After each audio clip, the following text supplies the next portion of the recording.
My name is Lorna Hargrove. I am 68 years old, and for the last 35 years, I have worked as a kindergarten teacher at Sunny Bunnies in Tacoma, Washington. I retired 3 years ago, and a year later, I buried my husband, Harvey. Now I live alone in a small 2-bedroom apartment on Pine Street, and like many widows my age, I find my greatest joy in spending time with my grandchildren, 14-year-old Griffin and 10-year-old Emma. They are the children of my only son, Boyd, and his wife, Tiffany. For the sake of these visits, I am willing to put up with a lot, including weekly Sunday dinners at their house, where I always feel like a third wheel. But what wouldn't you do for family, right? Every Sunday at 11:30, I get on the number 16 bus, which takes me from my quiet neighborhood in Tacoma to North End, where my son lives with his family. It's become a ritual. Once a week, I put on my best dress, gray with small blue flowers, bought when Harvey was still alive, apply a little lipstick and a drop of the perfume I save for special occasions. Sunday lunch at Boyd's is my special occasion. Today, the bus is almost empty. Besides me, there is only an old man in a worn Mariners baseball cap and a young woman with a child. The child, a girl of about 3, looks at me curiously through the aisle. I smile at her, and she hides behind her mother. 35 years of working as a kindergarten teacher have taught me to understand children better than many adults.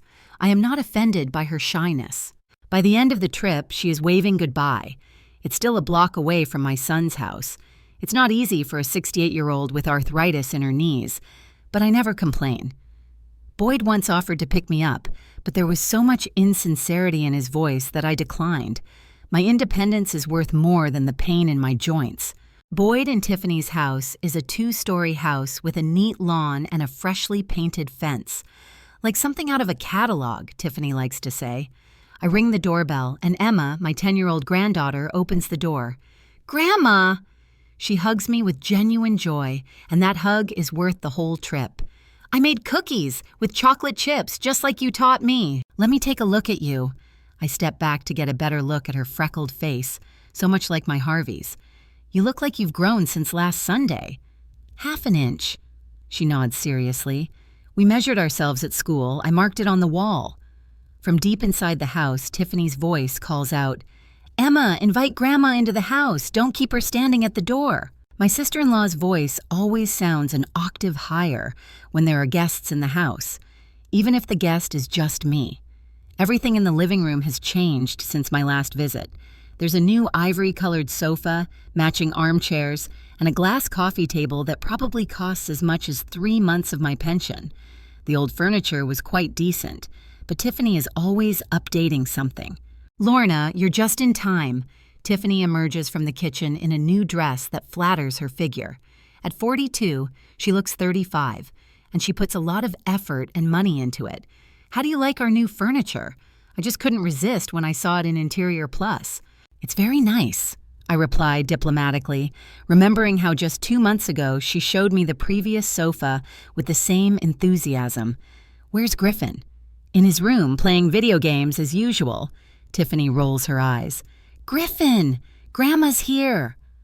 I hear reluctant footsteps on the stairs. My eldest grandson, 14-year-old Griffin, appears in the doorway. He has grown tall in the last year, becoming lanky and awkward, like all teenagers. I see Boyd's features in him at the same age, the same slightly stooped back, the same stubborn chin. "Hi, Grandma," he says, allowing me to hug him but not returning the embrace. Teenage aloofness. I don't take it personally. "How's your science project, the one with the solar panel?" His eyes light up with interest. Tiffany sighs quietly. She has never understood her son's fascination with science, considering it a whim. "I finished it. Do you want to see? It really works. I charge my phone with it." "Of course I do," I smile. "Maybe after lunch?" Grandma. Emma tugs at my sleeve. "Will you look at my drawing? I drew our house and all of us." "I'll be sure to look at it, sweetie." Tiffany reappears from the kitchen, this time with a glass of white wine. "Lorna, would you like some?" It's an excellent Chardonnay that Boyd brought back from California after his last business trip. "No, thank you. You know I don't drink." "Of course," she says, taking a small sip. Sometimes I forget that not everyone can afford such small pleasures. There is no obvious mockery in her voice, but I detect a subtle undertone.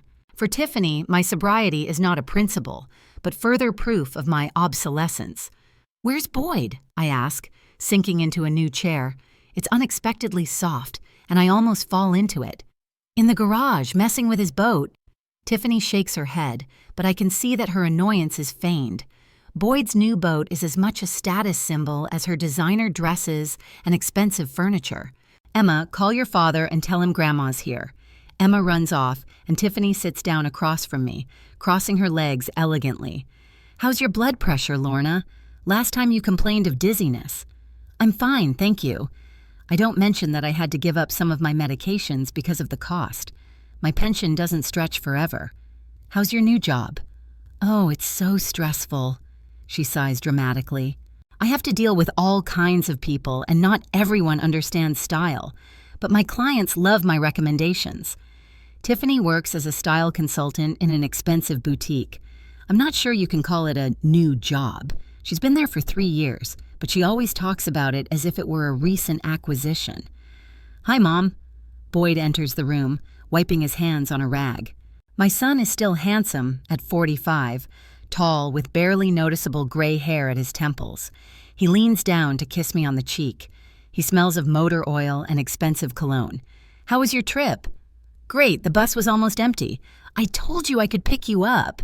He pauses, and I know I have to reassure him that I can manage on my own, which I do. "Dinner's almost ready," Tiffany announces. "I made roast beef. You love it, Lorna?" I do, but she's made the same thing the last 3 times. It's as if she thinks older people aren't capable of appreciating anything more sophisticated. Or more likely, she just doesn't make much of an effort for just the mother-in-law. "Sounds wonderful," I reply. At the dinner table, as always, Boyd sits at the head, Tiffany to his right, the children across from their mother, and me at the far end. Emma talks about her school project, Griffin silently picks at his food, and Tiffany periodically checks her phone, as if waiting for an important message. "We've decided to go to Hawaii this summer after all," Boyd announces, helping himself to some potatoes. "We found a great tour, staying at a 5-star hotel." "Sounds expensive," I remark without thinking. For a moment, there is silence at the table. Tiffany and Boyd exchange quick glances. "We can afford it, Mom," Boyd says, a hint of irritation in his voice. "I'm doing well at work. Tiffany's making good money, too." "That's not what I meant," I reply hastily. "I just thought it sounded like a wonderful vacation." "We're taking the kids," Tiffany adds, as if I could have thought otherwise. "It's good for them to broaden their horizons." "I want to see a real volcano," Emma exclaims, "and learn how to surf." "Can Grandma come too?" she asks suddenly, and I feel my cheeks start to burn. Tiffany almost chokes on her wine. "Emma, sweetie, this is a family vacation, but—" She casts a helpless glance at Boyd. "Grandma will be bored with us," he quickly interjects. "It will be too hot for her, and she'll have to walk a lot. Right, Mom?" I nod in agreement, even though I've always wanted to see the ocean. Harvey and I could never afford a trip like this. There were always more important expenses, Boyd's education, the mortgage. And then Harvey got sick, and all our savings went to treatment, which didn't help anyway. "Of course, sweetie," I smile at Emma. "Dad's right, it'll be too hot for me there. But you'll show me all the photos when you get back, okay?" The conversation moves on to other topics. Boyd talks about a new project at work.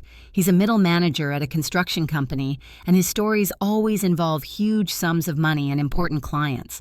Tiffany comments on her colleagues at the boutique, especially those who have no taste. Griffin is still silent, and Emma is drawing something on a paper napkin. After lunch, Tiffany offers us coffee. We move to the living room where Boyd turns on the TV, a huge flat screen that takes up almost the entire wall. Another recent purchase. "Grandma, come on, I'll show you my project." Griffin suddenly perks up when his parents get caught up in a discussion about some reality show. His room is a creative mess. Books, construction sets, wires. On the table is a small solar panel connected to a homemade device. "I built the converter myself," Griffin explains proudly. "My teacher said it was the best project in the class." "I'm sure it was," I say sincerely. "You've always been as handy as your grandfather." His face lights up at the mention of Harvey. My husband died when Griffin was only 5, but they were very close. Harvey would spend hours in the garage with his grandson, showing him how different tools work. I found Grandpa's old electronics book, Griffin confesses. It has such cool diagrams, but when I showed it to Dad, he said it was all outdated and no one needs it anymore.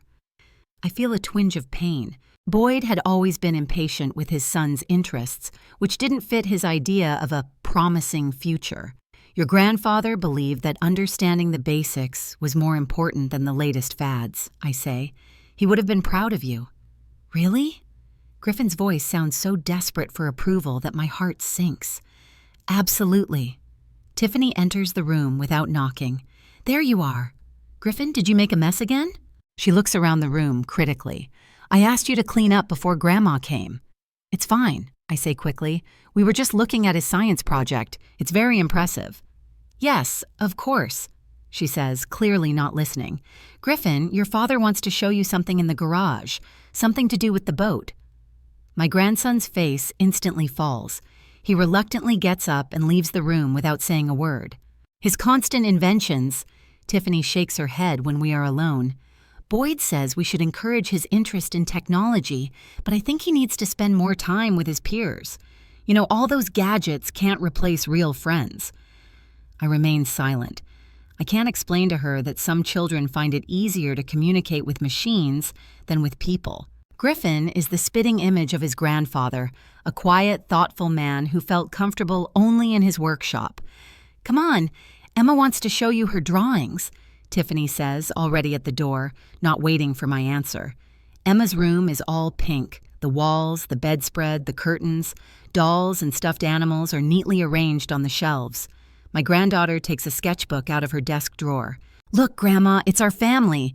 She shows me a drawing in colored pencils. 5 figures are standing in front of a house. The tall man with brown hair is Boyd, and next to him is a tall woman with yellow hair, Tiffany. A little further away is a lanky figure with something like a book in his hands, Griffin. Emma drew herself as a little girl with red pigtails, holding the hand of the 5th figure, a gray-haired woman with a smile. That's you, Grandma, Emma explains, although it's obvious. I drew you with us because you're part of our family. I hug my granddaughter, hiding the tears that suddenly well up in my eyes. That's a beautiful drawing, sweetheart. You're a real artist.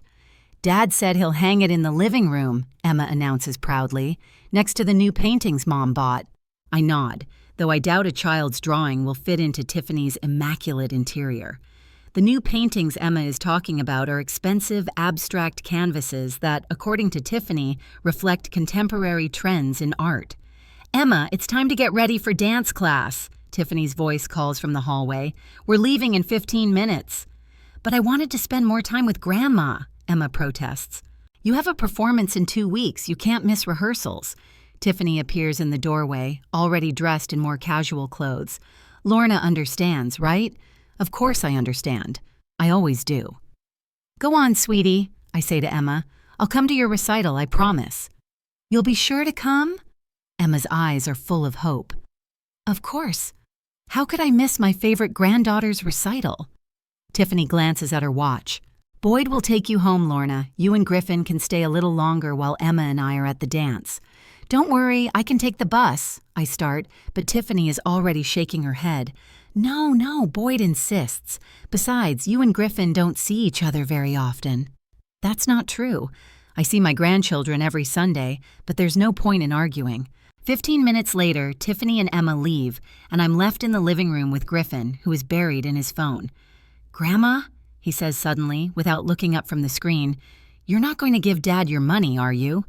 I freeze, not understanding what he's talking about. What money, dear? I'm not sure. He finally looks at me. I heard you and Mom talking about some savings you have. Mom said you should help because you're family, and Dad said he'd talk to you about it soon. I feel a chill run down my spine. I do have a small amount of savings, what's left of Harvey's insurance after paying for his treatment and funeral. I save every penny, knowing it's my last line of defense in case of illness or other unforeseen circumstances. I don't know what they were talking about, I say cautiously, but don't worry about it, okay? Griffin nods, but I can see he's not convinced. It's just, he stumbles over his words. They're always buying new things and then complaining that they don't have any money. Dad recently told me I'd have to give up summer science camp because it's too expensive, but then he brought home a new boat the next day. I don't know what to say. Boyd and Tiffany's financial decisions are none of my business, but the pain in my grandson's eyes is my business. Maybe they just have different priorities, I say, even though I don't believe my own words. Adults sometimes have to make difficult decisions. I understand. Griffin returns to his phone, and the conversation is interrupted. When Boyd returns from the garage, he smells like cigarettes. He has started smoking again, although Tiffany doesn't know. "Ready to go, Mom?" he asks, looking for his car keys. "Griffin, you're staying home alone. Don't start a fire, and don't open the door to strangers, understand?" My grandson rolls his eyes. "I'm 14, Dad, not 4.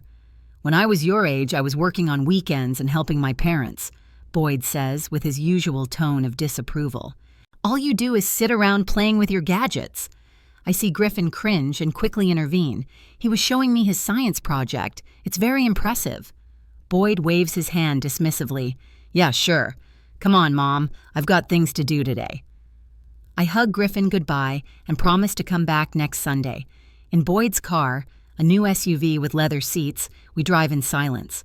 My son turns on the radio and loud music fills the car, drowning out any desire to talk. When we pull up to my house, a modest apartment building from the 60s, Boyd turns off the engine but doesn't rush to get out. "Mom," he says, staring straight ahead, "I need to talk to you seriously. Not today, but soon. It's important." I remember Griffin's words about money and feel my heart sink. "Of course, son. You know you can talk to me about anything." He nods, still not looking at me. "Will you come over sometime this week?" "Sure," I smile, though inside I feel cold. Boyd never invites me over just to visit. Our communication is usually limited to Sunday dinners and occasional phone calls. I get out of the car and Boyd drives away immediately, without even waiting for me to go inside. As I climb the stairs to my second floor, I think about my grandson's words, Tiffany's new furniture, the Hawaiian vacation, and Boyd's boat. The picture that emerges is not a very rosy one. In my small apartment, the first thing I do is take off my holiday dress and put on my housecoat. I wash off my lipstick and take off my shoes, giving my tired feet a rest. On the coffee table lies an unfinished book, a detective novel I borrowed from the library. Next to it is a photograph of Harvey. He is smiling at me, and I can almost hear his voice. "Don't let anyone walk all over you, Lorna, not even our son." I turn on the kettle and look out the window at the street, where the streetlights are coming on in the gathering twilight. Whatever Boyd wants to tell me, I already know it won't be an easy conversation, and that my decision, whatever it may be, will determine our relationship for years to come. On Wednesday, I was busy planting petunias in small pots on the windowsill when the doorbell rang. I wasn't expecting any guests, and uninvited visitors to our house are usually either salespeople or Jehovah's Witnesses. But when I looked through the peephole, I was surprised to see my son. Boyd never came to see me unannounced. To be honest, he rarely came to visit at all. Our encounters were limited to weekly Sunday dinners at his house and occasional family celebrations. So his appearance at my doorstep in the middle of the day filled me with both joy and anxiety. "Boyd," I opened the door, trying to hide my surprise. "Is something wrong?" "Hi, Mom." He kissed me on the cheek and walked into the apartment, looking around as if he hadn't been there in years. In fact, he had only stopped by 2 months ago to fix a leaky faucet. "Nothing happened. I was just in the neighborhood and decided to stop by. How are you?" He was wearing a business suit, dark gray with a blue tie. Not the kind of clothes you usually wear when you drop in on your mother just because. I noticed that he was nervous. He kept adjusting his tie and didn't know what to do with his hands. "I'm fine," I replied, closing the door. "Tea, coffee?" "Coffee would be great," Boyd said, taking off his jacket and hanging it on the back of a chair. "Have you been working with the flowers?" He nodded at my apron, which was stained with dirt. "Yes, I was replanting the petunias. I'm on a break right now." I put the kettle on in the kitchen and took out a jar of instant coffee. Boyd sat at the small dining table, drumming his fingers on the surface. It was an old habit that came out when he was nervous or wanted to ask for something. "How are the kids?" I asked, placing a cup of coffee in front of him. "Fine." He took a sip and grimaced. He must have forgotten that I buy the cheapest instant coffee, not the organic beans Tiffany prefers. "Griffin got top marks on his science project." "I'm not surprised," I smiled, sitting down across from him. "He's a very smart boy, so what brought you to me in the middle of the week?" Boyd put down his cup and looked me in the eyes for the first time since he'd arrived. "How's your health, Mom? Is the dizziness gone?" "Everything's fine," I replied, tensing up. Boyd had never been interested in the details of my health unless he wanted to change the subject. "The doctor said it's just a thing that happens with age." "What about your medication? Are you taking everything the doctor prescribed?" "Boyd," I said, placing my hand on his arm, "you didn't come here to talk about my health, did you?" He sighed and adjusted his tie again. "You've always seen right through me." 35 years of working with children, I shrugged. You learn to recognize when a child is hiding something or wants to ask for something. Boyd smiled faintly, but the smile didn't reach his eyes. "Mom, I need your help." He paused, gathering his thoughts. "We're having some financial difficulties." I felt the muscles in my back tense. Griffin's conversation about money on Sunday came back to me. "What kind of difficulties?" I asked as calmly as I could. He faltered. "I took out a home loan 2 years ago when interest rates were low, but now they've gone up, and the bank has revised the terms. The monthly payment has almost doubled." "But don't you have a fixed rate?" I asked, surprised. Harvey had always insisted on fixed rates, saying that variable rates were a trap for inexperienced borrowers. "No," Boyd said, lowering his eyes. "At the time, variable seemed like a better deal. Who could have known things would turn out like this?" "I could have said that your father would have known, but I kept my mouth shut. Instead, I asked, 'So, what now?'" "We're in debt," Boyd said, speaking faster, as if he were in a hurry to get it all out. "We haven't paid the full amount in 3 months, only part of it. The bank sent a warning that they might foreclose if we don't pay off the debt by the end of the month." "What about your job? You always said you had a good salary." "Yes, but there were expenses. Repairs, furniture, Griffin's school, it's private, you know how much that costs? Then Tiffany's car broke down and we had to buy a new one. And then there are the taxes." I listened to his explanations and saw behind them the same irresponsibility as 30 years ago, when little Boyd broke his piggy bank to buy a new toy, despite all the talk about saving up for a bike. "And the boat," I added. "What?" He blinked as if emerging from a stream of excuses. "Your new boat. Griffin said you bought a boat recently." "Oh, that?" He waved it away. "That was before we found out about the rate review. Besides, it's an investment. We can sell it when the market picks up." An old story. Harvey called it tomorrow's wealth syndrome, the habit of spending today, justifying it by saying that tomorrow the money will be there. "How much do you need?" I asked bluntly. $65,000, Boyd replied, and I felt the ground slip away from under my feet. $65,000, almost all my savings. The amount I had saved in 35 years of working in a nursery school with a salary that never exceeded $40,000 a year. The money left over from Harvey's insurance after his treatment was paid for. All my savings for a rainy day, for possible medical expenses, for a decent funeral when the time came. That's all my savings, Boyd. "I know, Mom." He leaned forward, his eyes filled with the same pleading sincerity I had seen when he asked for a new bike at 10, a motorcycle at 16, and money for his wedding to his first wife, who divorced him 2 years later. "But this is temporary. I'll get my bonus at the end of the quarter, and I'll pay you back every penny right away. 3 months max. I promise." I looked at my son, a 45-year-old man in an expensive suit, with graying temples and wrinkles around his eyes, and saw the boy who always wanted more than he could afford, who never understood the value of money because he never had to work as hard as Harvey and I did. "I need to think about it," I said finally. "Of course, Mom." Boyd nodded with relief, as if my words already meant yes. "But we need to know by the end of the week. The bank won't wait." He finished his coffee and stood up. "I have to get to work. Call me when you decide, okay?" I walked him to the door. He kissed me on the cheek again, but didn't even ask if I needed any help around the house or with the shopping. All his concern for my health evaporated as soon as the real purpose of his visit was revealed. When the door closed behind him, I returned to the kitchen and sat down at the table, staring at the half-finished coffee in his cup. Memories flooded back. There we were, Harvey and I, sitting at a table just like this one in our first apartment, counting coins to save for a down payment on a house. There was Harvey in his mechanic's overalls coming home after a 12-hour shift, and I was there to greet him, tired from my job at the nursery, but happy. We had managed to save a little more. Here we are giving up our vacation to pay for Boyd's first semester of college. And here's Harvey in the hospital ward, emaciated from chemotherapy, holding my hand tightly and saying, "Take care of what you have left, Lorna. It's all you'll ever have. Don't let anyone take it away." I got up and went to the dresser in the bedroom. In the bottom drawer, under a stack of winter sweaters, was an old tin cookie box. In it, I kept my most important documents, my marriage certificate, insurance policy, Harvey's will, and a bank statement showing my account balance, $71,843.27.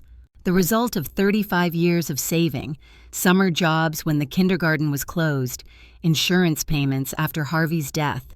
It was money I had saved for a rainy day, for a serious illness, for surgery if necessary, for a decent funeral when the time came. If I gave $65,000 to Boyd, I would have less than $7,000 left. That would be enough to live on for a few months if I cut back on everything, including medicine, but not for serious treatment if I needed it. I remembered my colleague Doris, who gave all her savings to her daughter when she was getting divorced and needed money for lawyers. A year later, Doris was diagnosed with cancer, and by that time, her daughter had met a new man and flown off with him to Europe. Doris couldn't afford the treatment that wasn't covered by insurance and died 6 months later. My phone rang, interrupting my thoughts. The screen lit up with Tiffany's name. "Hi, Lorna." Her voice sounded unusually friendly. "Boyd said he stopped by to see you. How are you feeling?" "Fine, thanks," I replied, surprised by her sudden concern. "Listen, I was thinking, maybe you'd like to come over for dinner on Friday? The kids would love to see you. I'll make your favorite lasagna." Since when did Tiffany know that lasagna was my favorite dish? And since when did she invite me over for dinner on a weeknight? That's very sweet of you, Tiffany, but I already promised to help Mrs. Perkins with her cat.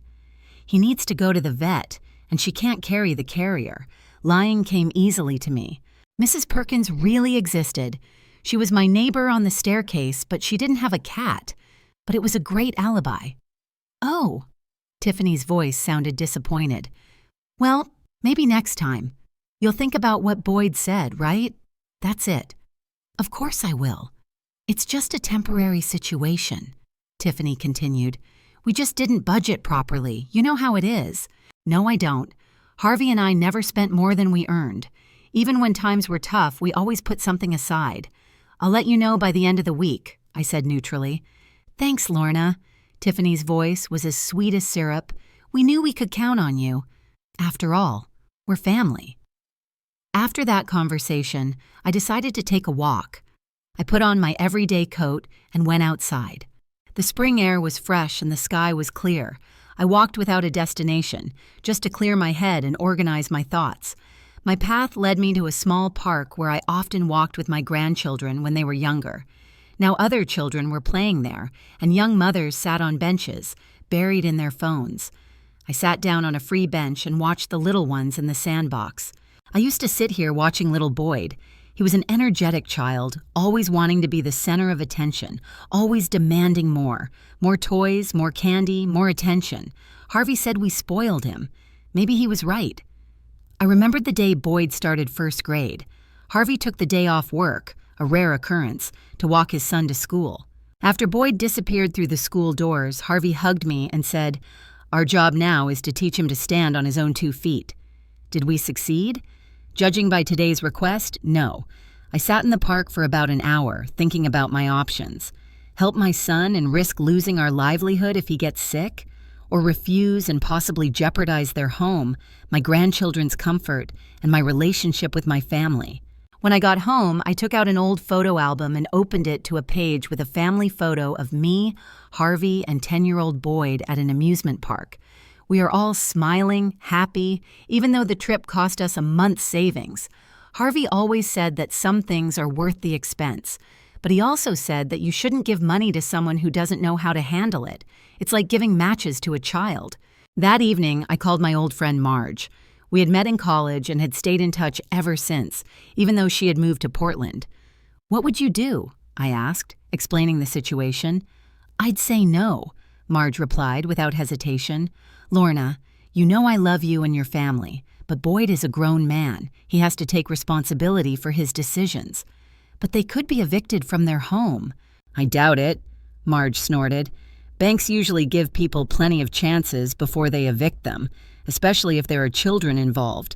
Most likely, they'll have to sell the house and move to something more modest, which, to be honest, would have been a wise decision from the start." I knew she was right. Boyd and Tiffany's house was too big and expensive for their means. But they were so proud of it, especially Tiffany, who took every opportunity to invite her colleagues and friends over to show off their new furniture or renovations. What if they get angry? What if he forbids you from seeing your grandchildren? Marge finished my thought. It's possible. But think about this. If you give them the money now, what's to stop them from coming back for more in 6 months? And then another 6 months? Where would it end? After talking to Marge, I sat in the darkness of my living room, looking at the twinkling lights of the city outside the window. I remembered the words Harvey had said to me shortly before his death. "Lorna, you've always been softer on the boy than I was. You always found excuses for his mistakes. But remember, sometimes the greatest love is shown in refusal, not in agreement. Sometimes you have to let people solve their own problems so they can learn to cope with life." I knew what I had to do, but knowing that didn't make it any easier. I woke up that morning with a heavy heart but a firm resolve. I would not give Boyd my savings, not because I didn't love him or care about my grandchildren. It was because money wouldn't solve their real problem, their habit of living beyond their means, buying status symbols they didn't need, and expecting someone else to deal with the consequences. I could help them in other ways, offer my wisdom and experience in managing a modest budget, help them come up with a plan to get out of debt, and support them emotionally as they rebuild their financial lives. But giving them money, knowing that it will most likely be spent as irresponsibly as the money they already had, is not helping. It's complicity. I picked up the phone and dialed Boyd's number. He answered after the third ring, his voice sounding sleepy. I had probably woken him up. "Mom? Is something wrong?" "No, son. I just wanted to tell you that I've thought about your request." There was silence on the line. Then I heard him sit up in bed, the mattress creaking. "Well?" His voice sounded hopeful. "I can't give you that money, Boyd." There was a heavy silence so thick I could almost feel it. I could hear Boyd take a deep breath, clearly trying to control his emotions. "Can't or won't?" he finally asked. His voice sounded tense, like a taut string. "Both," I replied, trying to sound gentle but firm.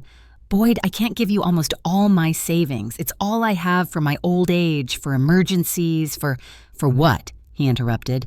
"For a cruise, for a new TV? What do you need the money for, Mom? You live alone in a small apartment and hardly ever go anywhere. What are you going to do with $70,000? I felt the color drain from my face. So he knew the exact amount. How? Had he been snooping through my papers when he came to fix the faucet?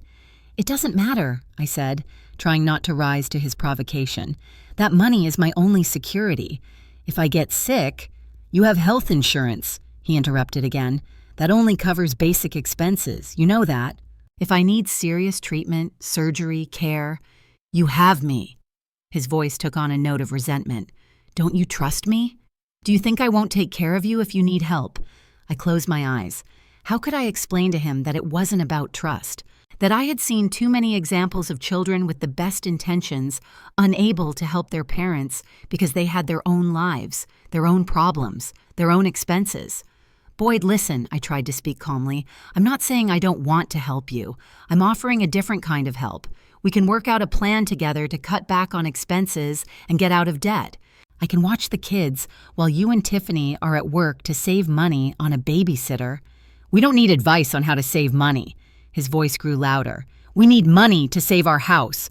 Don't you understand? The bank will take our house if we don't pay off the debt by the end of the month. I understand that the situation is difficult, I said, but giving you my savings isn't going to solve the problem. In 6 months, you'll be in the same situation if you don't change your approach to finances. God, you sound just like Dad, he said, irritation creeping into his voice. Same patronizing tone, same lectures about financial responsibility. We're not living in the last century, Mom. Everyone takes out loans these days. Everyone invests in real estate. And everyone ends up in debt when the market crashes, I pointed out. Boyd, listen to me. Listen to, you and Tiffany are living beyond your means. New furniture every 6 months, private school for the kids, expensive cars, a boat, vacations in Hawaii. Oh, so that's what this is about. His voice suddenly turned cold. You're jealous. You don't like that we can afford things you and Dad could never afford. It was so unfair that I couldn't breathe, but I knew it wasn't my son talking. It was his resentment and fear. It's not about jealousy, Boyd, I said quietly. It's about the fact that you can't afford it. That's why you're calling me in the middle of the night asking for $65,000. There was a pause. I could hear him breathing heavily. Okay, he finally said, his voice unexpectedly calm. That calmness frightened me more than the shouting. I get it. Your money is more important than your family. That's your choice, and I accept it. Boyd, don't be like that. No, Mom, listen to me, he interrupted. I've spent the last 2 weeks begging the bank to give us a break. I offered extra interest, collateral, everything I could. I thought I could count on my own mother's support. Apparently, I was wrong. I'm offering my support, I said, just not the kind you want. We don't need your advice, he snapped. We needed money, now. Not in a year, not in 5 years, when we learn to live within our means, as you put it. Right now, to save our house, where your grandchildren live. Boyd. You know what, Mom? He interrupted me again, his voice so cold that I felt a chill run down my spine. Since you've decided you don't want to help your family in their time of need, I think we should take a break from talking. All of us. What do you mean? I asked, even though I already knew the answer. I mean, you don't need to come over on Sundays anymore, and don't call the kids. Don't write them letters. Don't show up at their school. You're forbidding me to see my grandchildren? My voice trembled. I couldn't believe I was hearing this from my own son. I don't want them associating with someone who values money more than family, he replied in an even tone, as if he were discussing the weather. It's bad for their values. When you decide that family is more important than your savings, we can revisit this conversation. In the meantime, yes, I forbid you to see Griffin and Emma. His words hit me like a slap in the face. I felt something break inside me. Boyd, you can't. They're my grandchildren. That's cruel. Cruel. Now there was anger in his voice. Cruel is when your own mother refuses to help you when you're about to lose your home. Cruel is when she chooses to keep her money under the mattress instead of lending a helping hand. Don't talk to me about cruelty, Mom. I love you, Boyd, I said, feeling tears welling up in my eyes.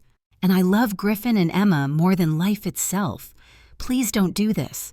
It's your choice, not mine, he replied. You chose the money. I'm just accepting the consequences. And he hung up, leaving me in deafening silence. I sat there, clutching the phone, unable to believe what had just happened. My son, my only child, whom I had raised with so much love, had just used the thing I cherished most, my grandchildren, as a weapon, as a tool for blackmail. And all because of money. At that moment, I remembered the words Harvey had said to me when Boyd was a teenager and trying to manipulate us. Never give in to blackmail, Lorna. Once you give in, once, it will never end. But knowing this truth didn't make the pain any less acute.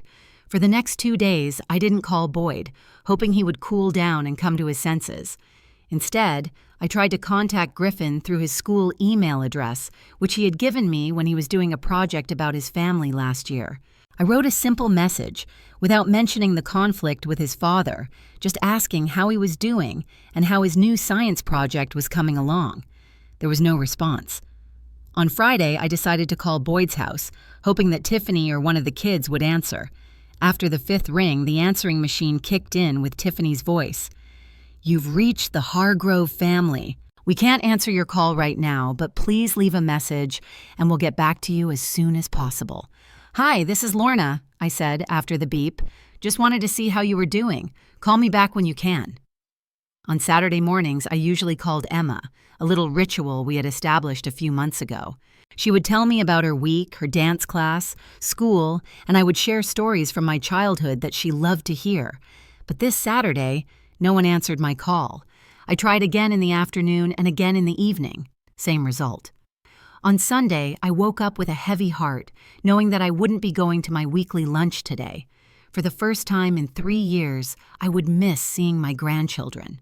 I wandered aimlessly around the apartment all day, unable to settle down.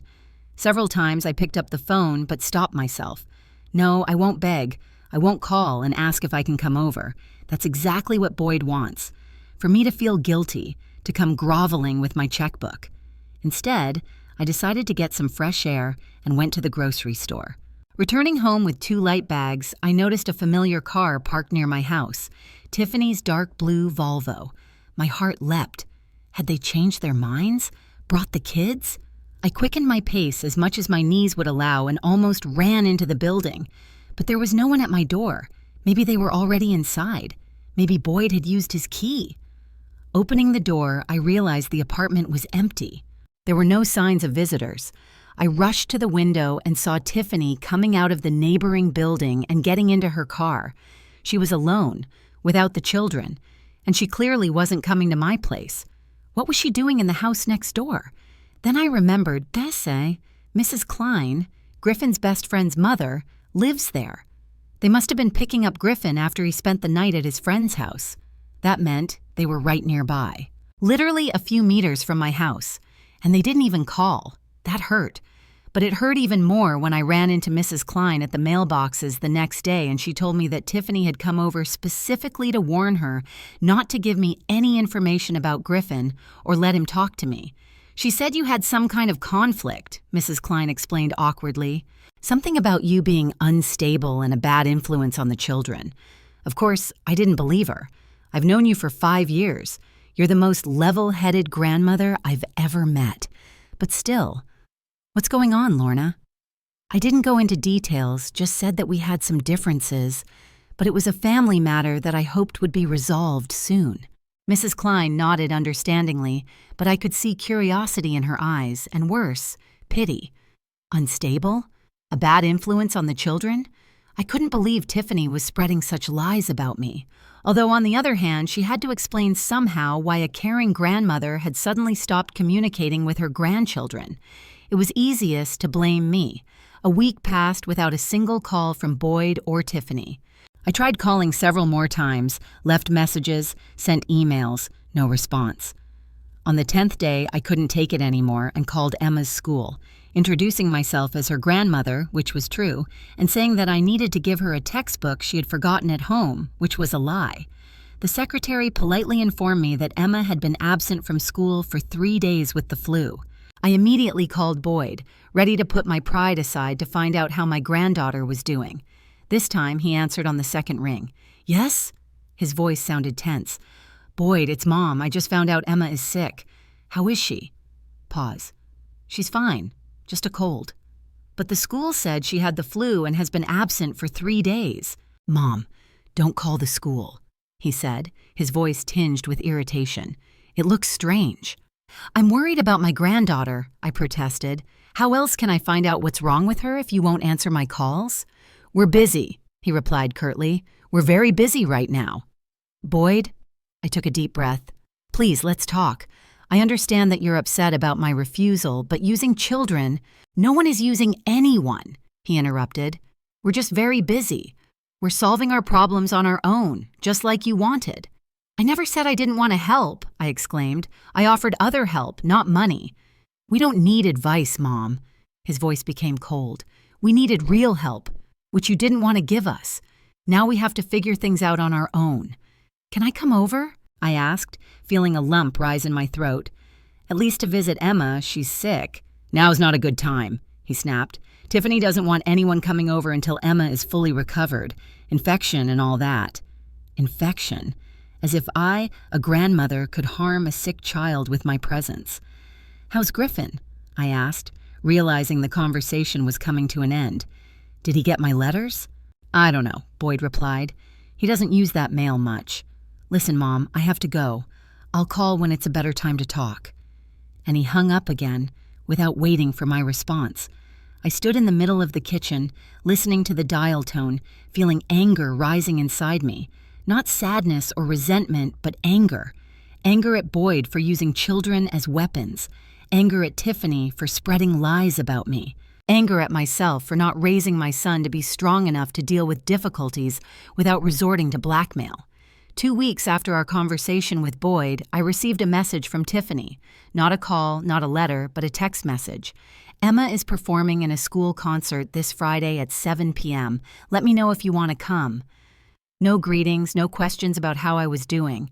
Just information and a dry invitation. I immediately replied that I would definitely come and asked if I needed to bring anything, help with her costume, or anything else. There was no response. On Friday, I put on my best dress, bought a bouquet of pink carnations, Emma's favorite flowers, and drove to the school. I arrived half an hour early to get a good seat. Parents and other relatives gradually filled the auditorium, but Boyd and Tiffany were nowhere to be seen. I began to worry that I had mixed up the date or time when I finally saw them entering the hall 5 minutes before the start. They noticed me. I waved at them. But instead of coming over, they sat down at the other end of the hall. They didn't even nod in greeting. The concert was wonderful. Emma danced with a group of girls her age, and although they weren't always in time, their sincerity and effort made up for any mistakes. I clapped until my palms hurt, and when the performance ended, I hurried backstage to congratulate my granddaughter. But Boyd and Tiffany beat me to it. When I got there, they were already hugging Emma, and Tiffany was taking pictures of them on her phone. "Grandma!" Emma exclaimed when she saw me and rushed into my arms. I hugged her tightly, feeling how much I had missed this little warm bundle, the smell of her hair, her ringing voice. "You were wonderful, sweetheart," I said, handing her the bouquet. "A real star." "Do you really think so?" Her eyes sparkled. "I was so nervous I was afraid I'd lose my rhythm." "I wouldn't have guessed," I smiled. "You moved so gracefully, like a little ballerina." "Emma, we have to go," Tiffany said, putting her hand on her daughter's shoulder. "Grandma must be tired and want to go home." "But we're going to a cafe to celebrate, right?" Emma looked at her mother. "Is Grandma coming with us too?" Tiffany and Boyd exchanged quick glances. "I don't think Grandma can," Boyd said cautiously. "She has to get up early tomorrow, right, Mom?" He looked at me with such an expression that I knew if I told him the truth, it would only make things worse. "Yes, unfortunately that's true," I lied, seeing the disappointment on Emma's face. "But we'll definitely see each other again and you'll tell me all about your dancing, okay?" "Promise?" Emma squeezed my hand tightly. "I promise." I kissed her forehead, trying not to show how much it hurt me to think that I didn't know when I would see her again. "Come on, Emma." Tiffany pulled her daughter by the hand. "We need to get changed." They left, and I stood there holding my purse, feeling completely drained. "Mom!" Boyd stopped next to me. "Thanks for coming. It means a lot to Emma." "And to you?" I asked, looking him in the eyes. "Does it matter to you that I came?" He looked away. "Of course. You're her grandmother. And your mother," I added quietly. "Boyd, how long is this going to go on? This Cold War?" "It's not a war," he shrugged. "Things are just complicated right now. We're trying to work through our issues." "Without my help," I said. "Without your money," he corrected. "But yes, basically, without your help." "And that's why you're forbidding me to see my grandchildren?" "I'm not forbidding anything," he said, his voice tinged with irritation. "It's just not the right time for family gatherings right now. We're all on edge because of the house situation." "What about the house?" I asked. "The bank?" "No, not yet." He looked away again. "We found a temporary solution, but it's not thanks to you." Those words stung me. It was as if I had done nothing but let him down my entire life. "Boyd, I'm your mother," I said quietly. "I love you, and I always will, no matter what. But what you're doing now, using the children to punish me, is wrong. And deep down, you know it." He didn't respond, just stood there staring past me. Then he nodded as if agreeing with some thought of his own and said, "I have to go. They're waiting." And he left, leaving me alone among a crowd of joyful parents and happy children. I slowly made my way to the exit, feeling completely devastated. This wasn't just a refusal to go to a cafe together, it was a message. You are no longer part of our family until you do what we want. I rode the bus home, staring out the dark window and wondering where I had gone wrong. Maybe Boyd was right. Maybe I was being selfish, clinging to my savings when I could have helped my son. But then another voice in my head, surprisingly similar to Harvey's, reminded me that money wouldn't solve their problem. The root of the problem lay deeper, in their inability to live within their means, in Tiffany's desire to maintain a lifestyle they couldn't afford, in Boyd's unwillingness to stand up to her. When I got home, the first thing I did was call Marge. "They're using the kids to pressure me," I said bluntly as soon as she picked up. "Oh, those bastards." Marge didn't pretend she didn't know who I was talking about. "Tell me what happened." I told her about the concert, about Boyd and Tiffany's coldness, about their refusal to let me join the celebration. Classic emotional blackmail, Marge concluded when I finished. "They're trying to make you feel guilty for not giving in to their financial blackmail. Don't give in, Lorna. They're grown adults. They should deal with their own problems. But the grandchildren..." I couldn't finish the sentence. The lump in my throat was too big. "Yes, children are the worst," Marge sighed. "They know it's your weak spot, but think about this. What will you show them if you give in? That blackmail works? That you can get whatever you want if you push hard enough on someone's guilt?" I knew she was right, but that didn't make it any easier. "What should I do?" I asked, feeling completely lost. "Live your life," Marge said firmly. "Don't let them define your worth. Find other sources of joy and meaning. And wait, sooner or later, they'll realize they're losing more than they're gaining by pushing you away." I said goodbye to Marge and sat on the couch for a long time, looking at the photos of her grandchildren on the wall. Live my life. Easy to say, but how could I do that when my whole life had revolved around them for the past few years? Another month passed without any news from Boyd. I stopped calling him or Tiffany, realizing it was pointless. Instead, following Marge's advice, I tried to fill the void with other activities. I signed up to volunteer at the local library, where I read books to young children. I took up my old hobby of knitting again. I even considered getting a cat for company. But nothing could fill the void left in my heart by not being able to see Griffin and Emma. I missed Griffin's 15th birthday, an important milestone. I sent him a gift in the mail, a book on robotics he had wanted for a long time, but never even received confirmation that he had received it. Then, one rainy Tuesday, as I was coming back from the store, wet and tired, I saw Emma in the mall. She was standing in front of a toy store window with a girl who was probably her friend. There were no adults around. My heart started racing. I looked around for Tiffany or Boyd, but they were nowhere to be seen. This was a chance I couldn't pass up. I approached the girls, trying not to scare them. "Emma?" I called softly. She turned around and her face lit up with such genuine joy that all my doubts melted away. "Grandma!" She rushed toward me, hugging me so tightly that I almost dropped my umbrella. "I missed you so much." "I missed you too, sweetheart," I replied, hugging her tightly in return. "I missed you very, very much." "Grandma, why don't you come to see us anymore?" Emma asked as we sat down on a bench in a small cafe at the back of the shopping center. Her friend had left, saying her mother was waiting for her at the bookstore. "Dad said you were very busy." I looked at my granddaughter's face, so open and trusting, and didn't know what to say. How do you explain to a 10-year-old child that her parents are using her as a bargaining chip in a financial dispute? "Your dad and I have had some disagreements," I finally said, trying to find words that were true but wouldn't turn her against her parents. "Adults sometimes argue, even when they love each other very much." "Because of money?" Emma looked at me so intently that I was momentarily taken aback. "Why do you think that?" "Because Mom and Dad are always arguing about money." She shrugged with unchildlike wisdom. Dad says that if Grandma wasn't so greedy, we wouldn't have any problems. And Mom says it's his fault for taking out that stupid loan. So they talk about it openly in front of the kids. No wonder Emma is so well informed. It's a complicated situation, sweetie, I said, choosing my words carefully.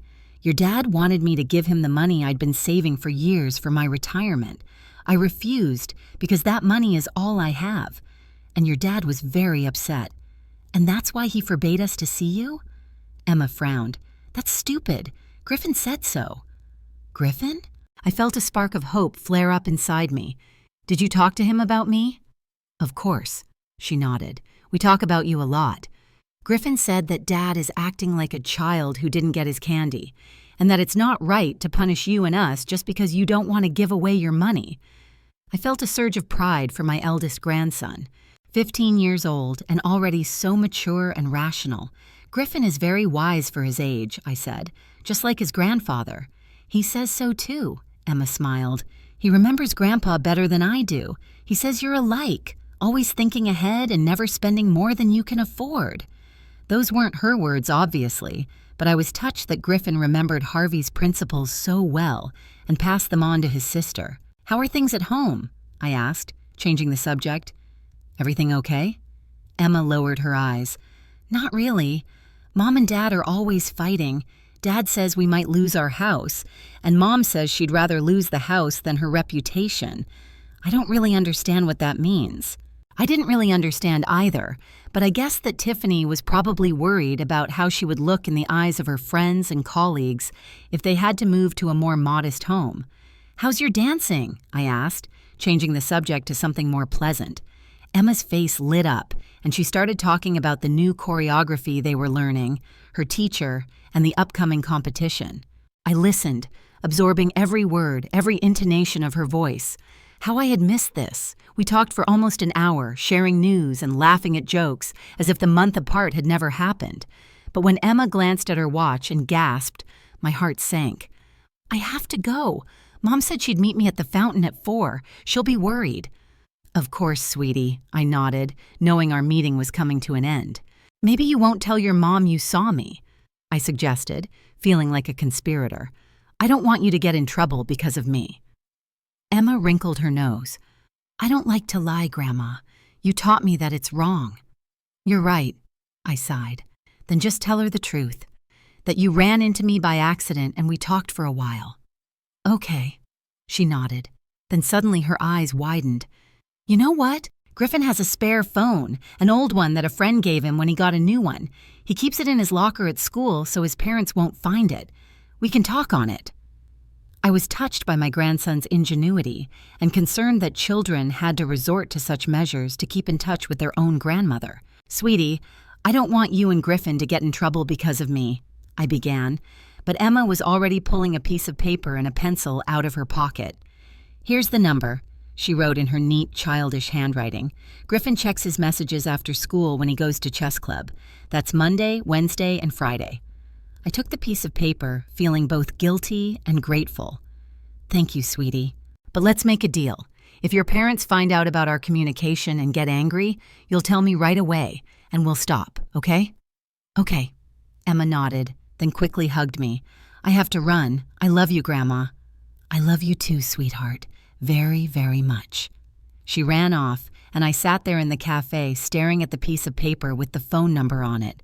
Secret phones, secret meetings. How far had it gone? Like in a spy movie, only instead of state secrets, it was a grandmother's right to communicate with her grandchildren. In the evening, I hesitated for a long time before writing to Griffin. What if Emma had told her parents about our meeting after all? What if they checked this secret phone? I didn't want to cause problems for the children, but the desire to contact my grandson was too strong. In the end, I sent a short message. Griffin, it's Grandma. I ran into Emma today. She gave me this number. If you don't want to communicate this way, I understand. Just let me know you got this message. Love you. The reply came the next day, Wednesday, late in the evening. Hi, Grandma. Glad you got to see Emma. Don't worry, this phone is safe. My parents don't know about it. How are you? We all miss you. My eyes stung. I miss you very much too, dear. I'm fine, just lonely without your Sunday visits. How's school? How's your robotics project? We texted all evening. Griffin told me about his successes at school, his new friend who is also into science projects, and how he helps Emma with her math. I shared news about my volunteer work at the library and that I was thinking about getting a cat. You should get a cat, Grandma, Griffin wrote. They're such great companions, and studies show that pets prolong life. That comment made me smile. Typical Griffin, always backing up his arguments with scientific data. At the end of the conversation, I decided to ask the question that had been bothering me. Griffin, how are things at home? Emma said your parents fight a lot. His response was delayed, as if he was considering how much he could tell me. Not great, Grandma. Dad's stressed out about money all the time. The bank sent a final warning. If we don't pay the debt by the end of the month, they'll start foreclosure proceedings. Mom says we can borrow from her parents, but Dad refuses. He says he won't humiliate himself in front of Caleb. That's her older brother. You probably don't know him. And my mom says it's better to humiliate herself in front of her brother than to lose our house and be the laughingstock of all her friends. I sighed. Nothing has changed. Tiffany still cares more about how they look to others than about the real well-being of her family. What do you think, Griffin? I asked. I think they're both being stupid. If there's a problem, you have to solve it, not look for someone to blame.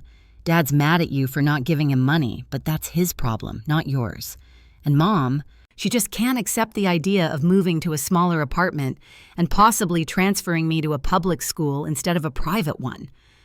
I felt proud of my grandson.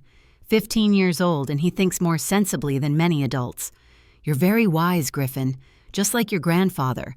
He would be proud of you. Really? I don't remember him very well, but Dad always says that Grandpa was stubborn and lived in the last century with his ideas about money and debt. Your grandfather was cautious and responsible, I wrote. He believed in living within your means and not borrowing money for things you could do without. Those aren't outdated values, just common sense. We ended the conversation with a promise to stay in touch. Griffin said he would write to me regularly and pass on news from Emma, who also wanted to keep in touch but couldn't yet because she didn't have her own phone and could only use Griffin's secret phone when they were together. This secret correspondence became a ray of light in my life. Several times a week, I received messages from Griffin, sometimes short, just, "Hi Grandma, how are you today?" Sometimes long, with detailed stories about school, his friends, and his projects. Sometimes he wrote on behalf of Emma, sending me photos of her drawings or her words. One Friday, I received an alarming message. "Grandma, we're in trouble. Dad lost his job. He got into a fight with his boss over some mistake in a project. Mom is furious. She says we'll definitely have to sell the house and move. Emma is crying because she doesn't want to change schools and leave her friends." I replied immediately, "I'm so sorry, Griffin. How are you?" "I'm okay. I'm used to their arguments. I'm just worried about Emma. She's not sleeping well and cries a lot. My parents are so busy with their own problems that they don't even notice." My heart sank. Poor children, paying for the irresponsibility of adults. Griffin, if you and Emma need a place to stay to get away from it all, my door is always open for you. I know your parents have forbidden you to see me, but in an emergency, I'm here. Always. Thank you, Grandma. I know, and Emma knows too. Another week passed. I hadn't heard from Griffin and was starting to worry. Maybe Boyd or Tiffany had found his secret phone? Maybe they had moved and he hadn't been able to let me know. I was about to call Boyd, ready to swallow my pride for news about my grandchildren, when the doorbell rang on Sunday morning. Standing on the doorstep was Marge, an old friend who had come from Portland to visit her sister and decided to stop by. "Lorna, you look terrible," she said from the doorway. "When was the last time you slept well?" "Everything's fine," I said, waving her into the apartment. "I'm just worried about my grandchildren. I haven't heard from them in a week."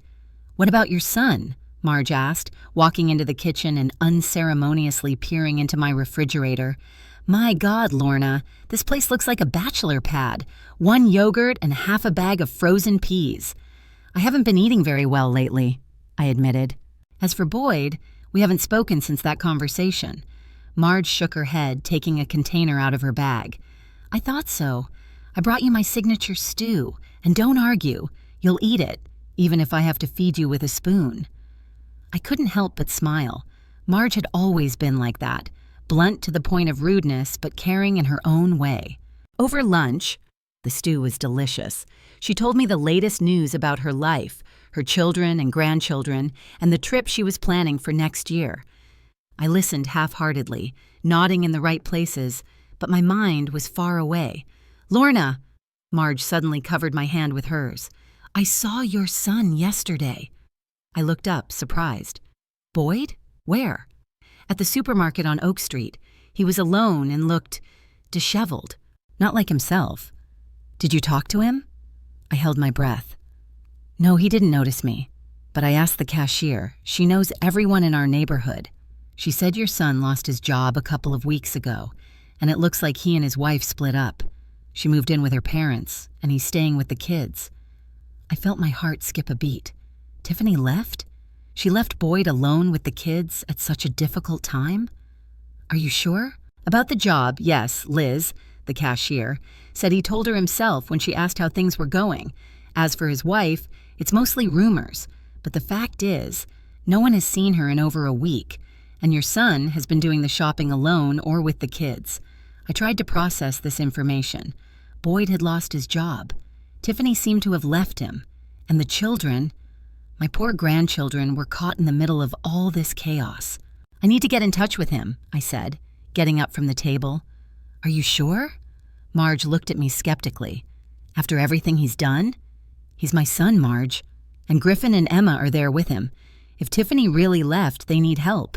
"But didn't Boyd forbid you to see your grandchildren?" Marge reminded me. "Didn't he use them as leverage to get money out of you?" "Yes," I sighed.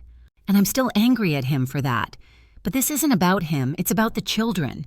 They shouldn't have to suffer because of the stupidity of adults." Marge shook her head but didn't argue. "You've always been too soft, Lorna, especially when it comes to your son." Maybe she's right. But what could I do? Despite all the hurt and anger, Boyd was still my son, the only child Harvey and I ever loved. And now he was in trouble. After Marge left, I tried to call Boyd, but he didn't answer. I left a message, short and to the point. "Boyd, it's Mom. I heard you're in trouble. Please call me. I'm worried about you." There was no answer. Not that day, not the next. I tried to reach Griffin on his secret phone, but he didn't answer either. My anxiety grew with every passing hour. On the third day, I decided to take more decisive action. I drove to Boyd's house, ready to knock on the door and demand to be let in. But when I got off the bus on their street, I noticed something strange. There was a large truck in front of the house and a "for sale" sign on the lawn. I quickened my pace, feeling my heart pounding in my chest.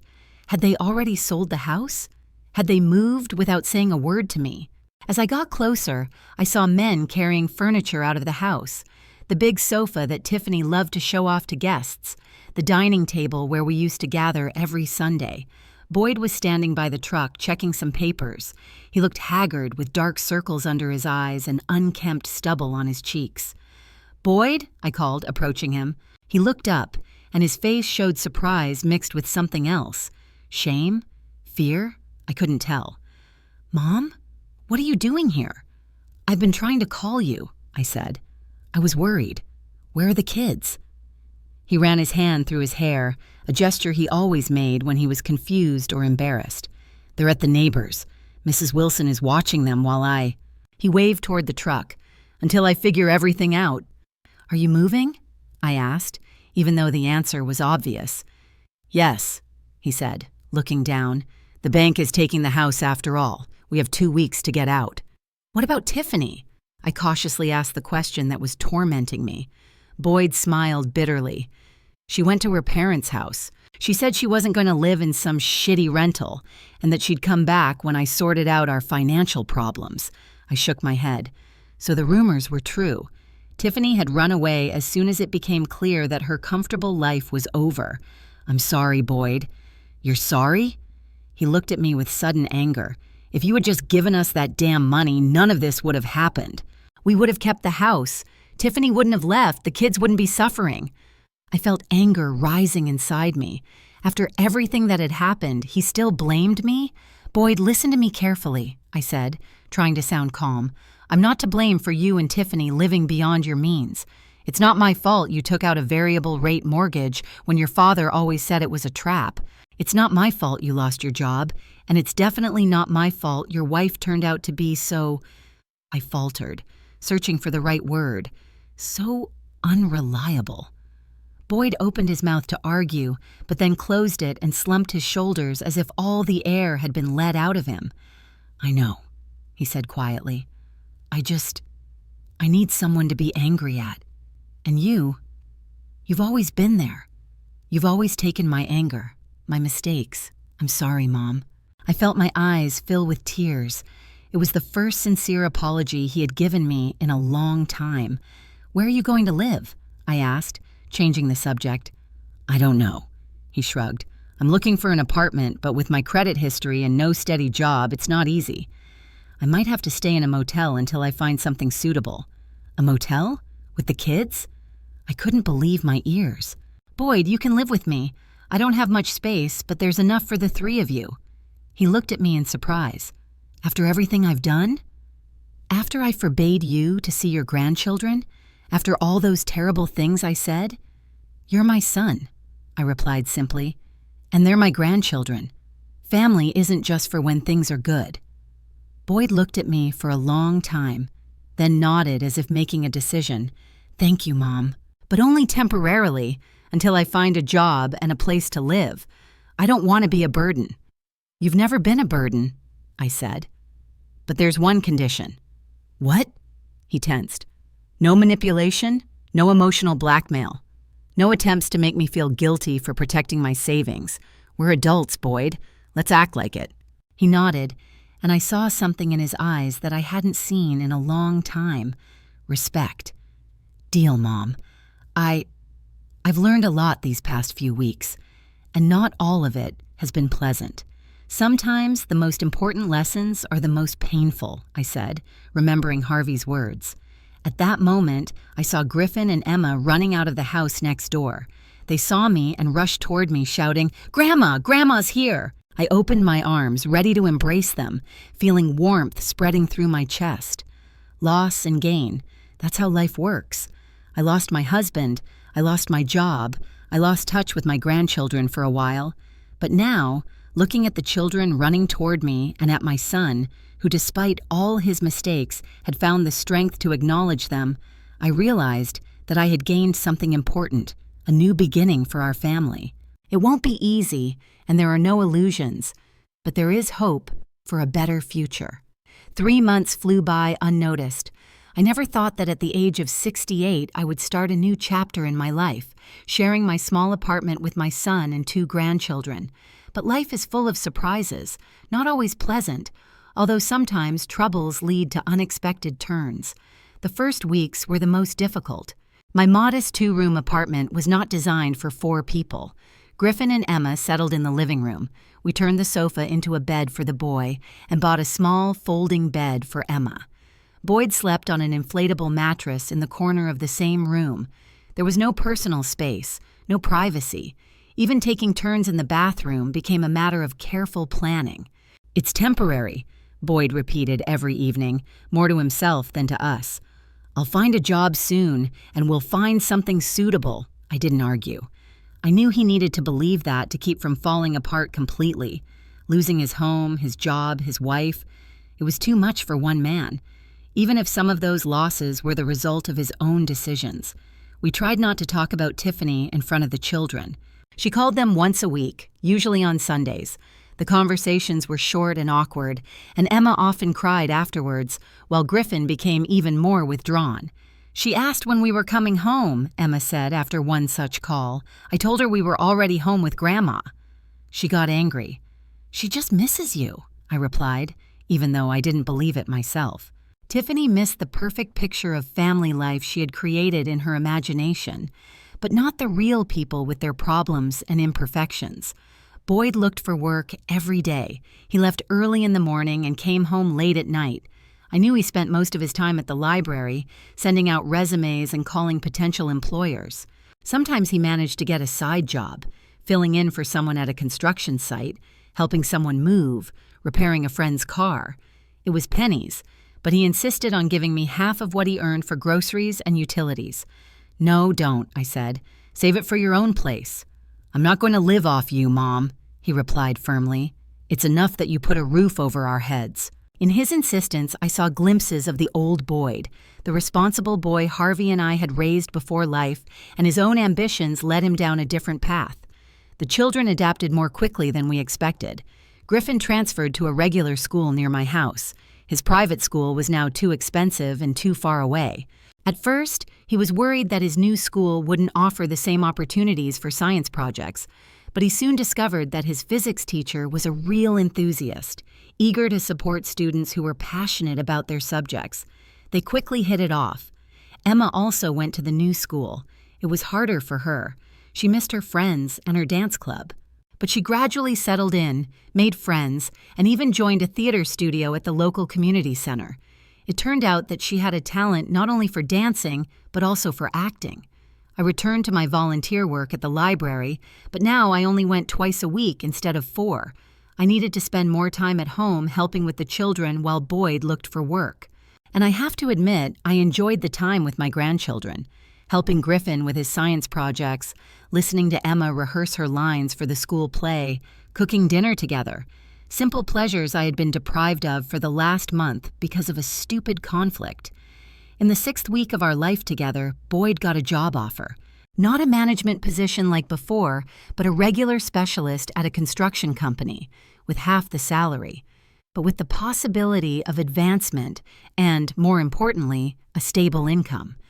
"I took it," he told me that evening when the children were asleep. "I know it's a step back from what I had, but it's a step forward from what you have now," I finished for him. "I'm proud of you, Boyd." He looked at me in surprise. "Proud? That I'll be making half what I used to?" "I'm proud that you found the strength to start over," I replied. "A lot of people couldn't have done that." He lowered his eyes, but I noticed the corners of his mouth twitch into a slight smile. "Do you think Tiffany will come back when she finds out I have a job again?"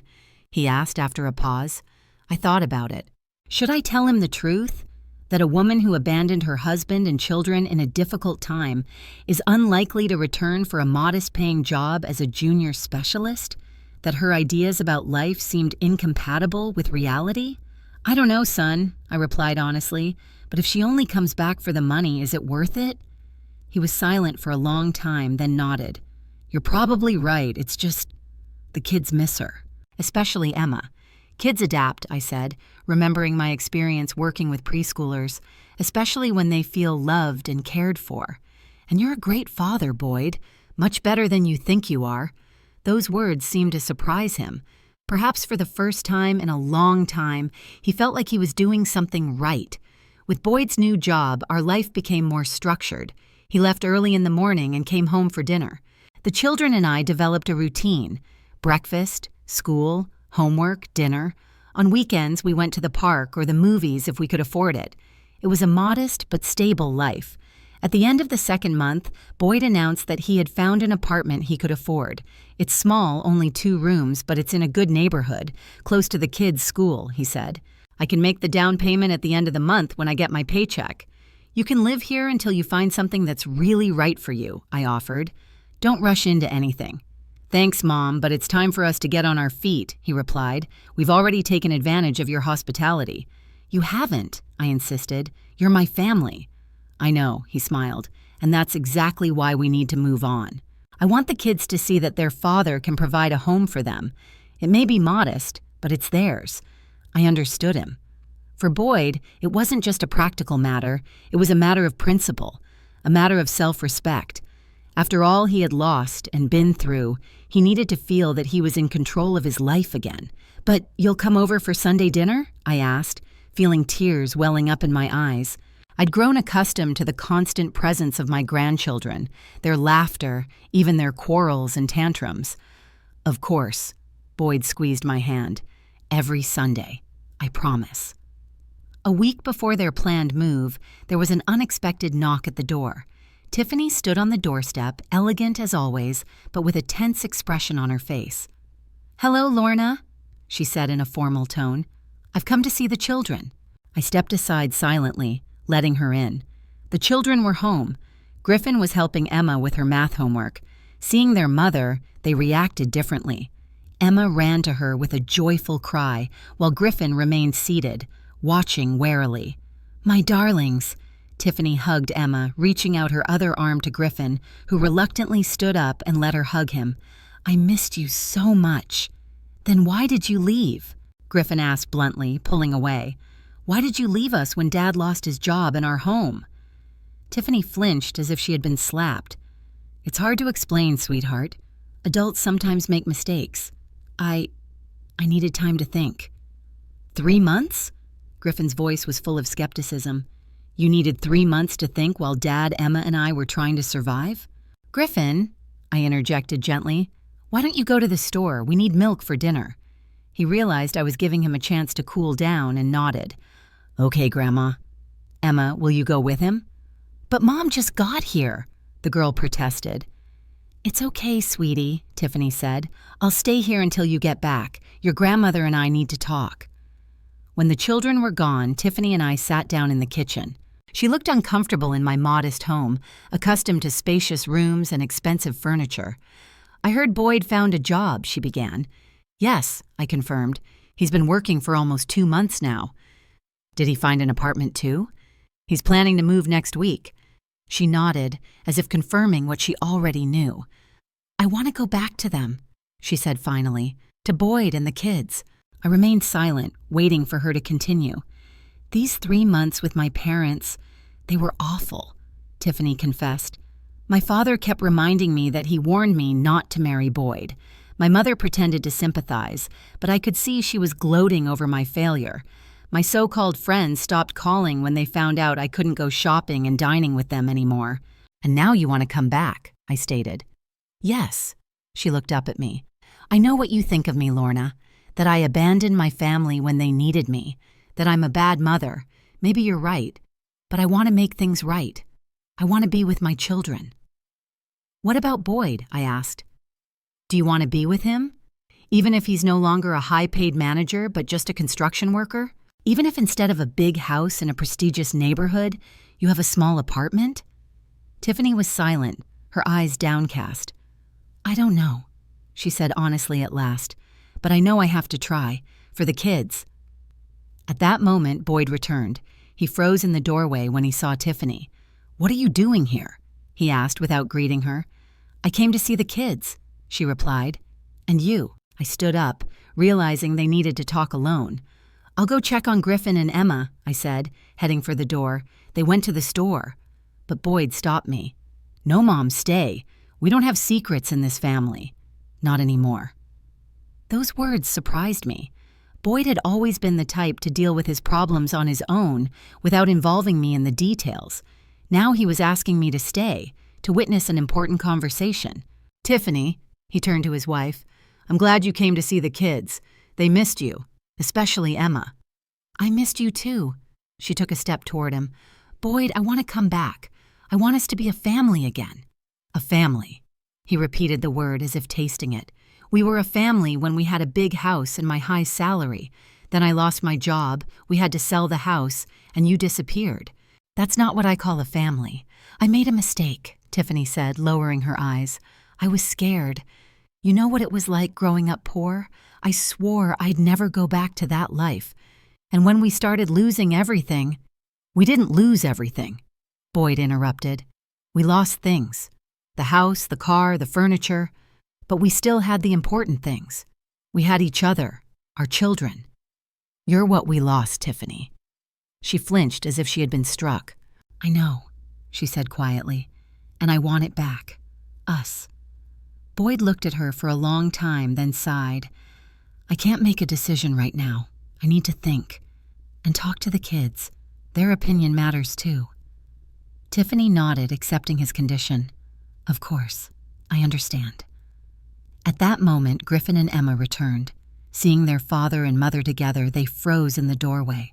Emma hopeful, Griffin skeptical. "Dad?" Emma called uncertainly. "Is Mom back for good?" Boyd crouched down to be at eye level with his daughter. "We haven't decided yet, sweetheart. Mom wants to come back, but we all need to discuss it. As a family." "As a family," Griffin repeated doubtfully. Is Grandma part of the family, too? Of course, Boyd replied without hesitation. Grandma's always been part of our family. She felt tears welling up in her eyes. After everything that had happened, those words meant more to me than Boyd could have imagined. Tiffany stayed for dinner.